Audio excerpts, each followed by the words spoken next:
Hello guys, Shivaji గారు రీసెంట్గా ఒక మాటలు అన్నారు అమ్మాయిల గురించి, అమ్మాయిల డ్రెస్సింగ్ సెన్స్ గురించి. దానికి నేను రియాక్ట్ అవ్వాలి. నా ఒపీనియన్ ఏంటో చెప్తాను. శివాజీ గారు అన్న మాటలు తప్పు కానీ అతని ఉద్దేశం తప్పు కాదు అని నాకు అర్థమైంది. బికాస్ మనం శివాజీ గారిని బిగ్ బాస్ హౌస్లో చూసాము. అతను ఎలాంటి వారు అని మనకు అర్థమైంది.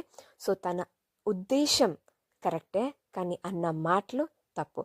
ఇప్పుడు నా ఒపీనియన్ చెప్తాను. ఫస్ట్లీ, అబ్బాయిలకి వాళ్ళకి నచ్చినట్టు డ్రెస్సింగ్ సెన్స్ వేసుకున్నప్పుడు అమ్మాయిలు కూడా అంతే కదా.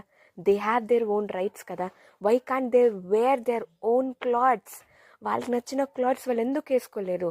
అండ్ ఫస్ట్లీ, ఒకవేళ మీరు అమ్మాయిలకి చెప్పాలి అన్నప్పుడు నేను ప్రతి ఒక్క పేరెంట్కి చెప్తున్నా, మీ కొడుకు నీ చిన్నప్పటి నుంచే ప్రతి ఒక్క అమ్మాయిని సిస్టర్గా ట్రీట్ చేయమని చెప్తే, పేరెంట్స్ చిన్నప్పటి నుంచి చెప్తే, వాడు ప్రతి ఒక్క అమ్మాయిని ఒక సిస్టర్ లానే ట్రీట్ చేస్తాడు. వాడికి ఎలాంటి ఉద్దేశం రాదు. Please treat your child